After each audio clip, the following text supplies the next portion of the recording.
नमस्कार दोस्तों, आज के इस वीडियो में आप सभी लोगों का बहुत-बहुत स्वागत है। दोस्तों, आज के इस वीडियो में हम लोग लाइब्रेरियन वैकेंसी के लिए जो लाइब्रेरी साइंस के क्वेश्चन पूछे जाते हैं, उनके क्वेश्चंस को हम लोग यहाँ पे लिए हैं, जो कि आपके बेसिक कॉन्सेप्ट को भी और साथ ही साथ जो मोस्ट इंपॉर्टेंट क्वेश्चंस हैं, जो इनके आधार पर पूछे जाते हैं, तो यहाँ पर हमने शामिल किया है। तो आप लोग इस वीडियो को पूरा देखिएगा और वीडियो को दोस्तों में भी शेयर कर दीजिएगा, ताकि उनको भी इसका फ़ायदा मिल सके। ठीक है? तो चलिए हम लोग शुरू करते हैं आज के इस वीडियो को। पहला प्रश्न देखते हैं।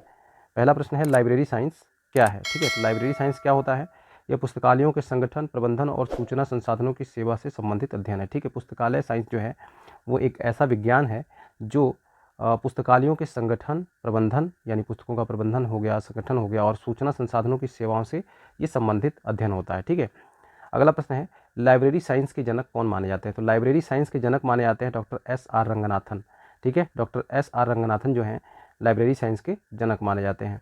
अच्छा, एस.आर. रंगनाथन ने 5 पुस्तकालय नियम क्या दिए थे? तो कौन से पुस्तकालय नियम थे? वो थे, पुस्तक उपयोग के लिए है, प्रत्येक पाठक के लिए पुस्तक है, प्रत्येक पुस्तक के लिए पाठक है और पाठक का समय बचाओ, पुस्तकालय एक बढ़ता हुआ जीव है। ठीक है, पुस्तकालय को एक बढ़ता हुआ जीव इन्होंने माना था। ठीक है, चलिए अगला प्रश्न देखते हैं।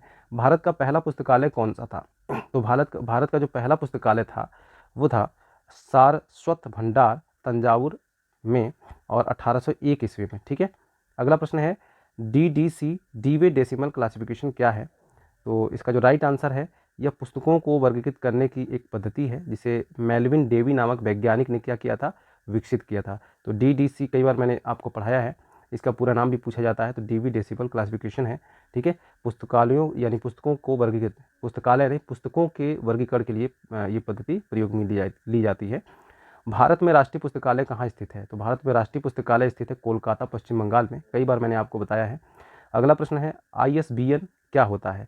तो ISBN जो है इंटरनेशनल स्टैंडर्ड बुक नंबर होता है। ठीक है, जो कि 13 अंकों का होता है। ठीक है, और प्रत्येक प्रकाशित पुस्तक को दिया जाता है। ओके, पुस्तकालय कितने प्रकार के होते हैं? तो पुस्तकालय 5 प्रकार के होते हैं। राष्ट्रीय पुस्तकालय, पब्लिक पुस्तकालय यानी कि सार्वजनिक पुस्तकालय, शैक्षणिक पुस्तकालय, विशेष पुस्तकालय और डिजिटल पुस्तकालय। ठीक है, ये 5 प्रकार के लाइब्रेरी पाई जाती हैं यानी पुस्तकालय होता है। ठीक है, अब अगला प्रश्न है, भारत में पहली पुस्तकालय विज्ञान शिक्षा किस विश्वविद्यालय में शुरू की गई थी? यानी कि लाइब्रेरी साइंस जो सब्जेक्ट शुरू किया गया था, किस विश्वविद्यालय में शुरू किया गया था सबसे पहले? तो ये किया गया था मद्रास विश्वविद्यालय 1929 ईस्वी में। अगला प्रश्न है, ओपेक ओपेक यानी कि ऑनलाइन पब्लिक एक्सेस कैटलॉग क्या होता है? तो ये एक डिजिटल कैटलॉग है जिसमें पाठक पुस्तकालय की सामग्रियों को ऑनलाइन खोजते हैं। ठीक है, पुस्तकालय की सामग्रियों को ऑनलाइन खोजा जाता है, ये एक डिजिटल कैटलॉग होता है। अगला प्रश्न है, यूनिवर्सल डिकिमल क्लासिफिकेशन किसके द्वारा प्रकाशित किया गया था? तो ये किया गया था पॉल ऑटलेट और हेनरी लॉ फोर्टेन के द्वारा। ठीक है, पॉल ऑटलेट और हेनरी लॉ फोर्टेन के द्वारा विकसित किया गया था ये। ठीक है, UDC को। अगला प्रश्न है, मार्स क्या है? तो मार्स क्या है? तो मशीन रीडेबल कैटलॉगिंग इसका पूरा नाम होता है। ये एक मानकीकृत फॉर्मेट है जिसका उपयोग लाइब्रेरी डेटा को डिजिटल रूप में संग्रहित करने के लिए किया जाता है। ठीक है, तो मार्स जो है मशीन रीडेबल कैटलॉगिंग है जो कि लाइब्रेरी डेटा को डिजिटल रूप में संग्रहित करने के लिए किया जाता है। अगला प्रश्न है, कौन सी संस्था भारत में ISBN प्रदान करती है? तो वो कौन सी संस्था जो ISBN प्रदान करती है? तो ये करती है राजा Ram Mohan Roy library foundation, RRRLF Kolkata इसको प्रोवाइड कराती है यानी कि जारी करती है। ठीक है, ISBN नंबर को, जो कि 13 अंकों का होता है। ठीक है, प्रत्येक बुक के पीछे लिखा होता है। अब अगला प्रश्न है, इन्फ्लीबनेट क्या है? तो इन्फ्लीबनेट जो है ये information and library network centre है जो विश्वविद्यालय और उच्च शिक्षण संस्थाओं को डिजिटल संसाधन उपलब्ध कराता है। तो जितने विश्वविद्यालय हैं, उच्च शिक्षण संस्थान हैं, उनको ये डिजिटल संसाधन उपलब्ध कराता है। ठीक है, information and library network centre. अगला प्रश्न है, भारत में डिजिटल लाइब्रेरी का सबसे बड़ा पोर्टल कौन सा है? तो डिजिटल लाइब्रेरी का सबसे बड़ा पोर्टल है national digital library of India, NDLI, national digital library of India इसका करेक्ट आंसर है। लाइब्रेरी साइंस में लाइफ साइकिल ऑफ इंफॉर्मेशन का क्या अर्थ है? तो लाइब्रेरी साइंस में लाइफ साइकिल ऑफ इंफॉर्मेशन का क्या अर्थ है? तो सूचना का सृजन, संग्रहण, संगठन, पुनर्प्राप्ति और उपयोग की प्रक्रिया जो है लाइब्रेरी साइंस में लाइफ साइकिल ऑफ इंफॉर्मेशन होता है। ठीक है, अगला प्रश्न है, कौन सी संस्था भारत में सार्वजनिक पुस्तकालयों के विकास के लिए कार्य करती है। तो कौन सा संस्था जो है सार्वजनिक पुस्तकालयों के विकास के लिए कार्य करती है? तो ये है राजा राम मोहन राय लाइब्रेरी फाउंडेशन।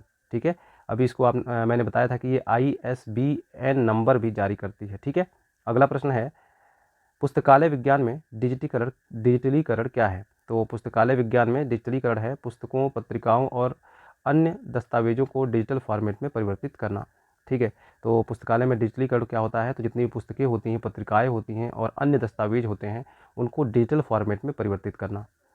अगला प्रश्न है, गूगल बुक्स और ओपन लाइब्रेरी क्या है? तो गूगल बुक्स और ओपन लाइब्रेरी क्या होते हैं? तो गूगल बुक्स जो है गूगल द्वारा संचालित एक ऑनलाइन पुस्तक संग्रह, यानी कि लाइब्रेरी ही कहेंगे इसको।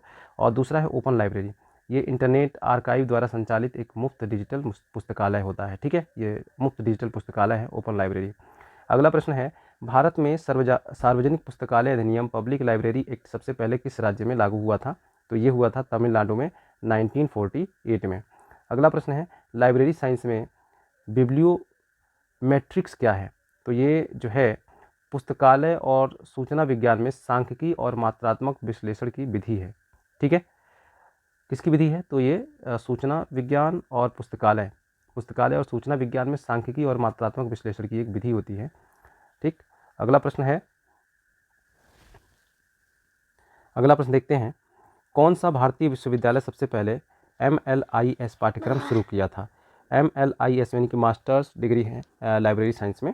ये कौन सा विश्वविद्यालय सबसे पहले इसको शुरू किया था? तो इसका शुरुआत सबसे पहले दिल्ली विश्वविद्यालय ने किया था। ठीक है, अगला प्रश्न है, भारत की सबसे पुरानी पुस्तकालय कौन सी है? तो भारत की सबसे पुरानी पुस्तकालय है सरस्वती महल लाइब्रेरी तंजावुर। ठीक है, अगला प्रश्न है, ई ग्रंथालय क्या है? तो ई ग्रंथालय जो है राष्ट्रीय सूचना विज्ञान केंद्र NIC द्वारा विकसित पुस्तकालय प्रबंधन सॉफ्टवेयर है, यानी कि ये पुस्तकालय प्रबंधन क्या है?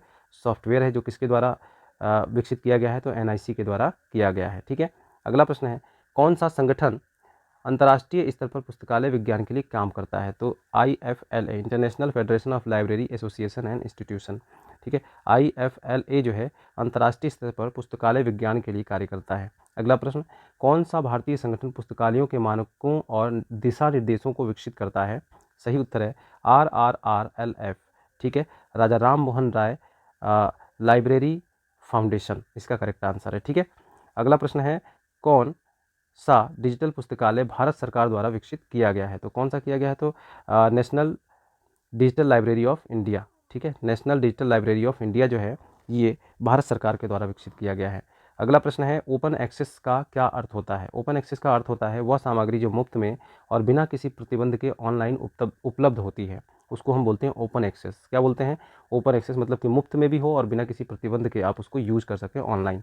ठीक है, अगला प्रश्न है, भारत में पुस्तकालयों के लिए कौन सा कानून लागू किया गया है? तो कौन सा कानून लागू किया गया है? तो पब्लिक लाइब्रेरी एक्ट लागू किया गया है। ठीक है, पब्लिक लाइब्रेरी एक्ट।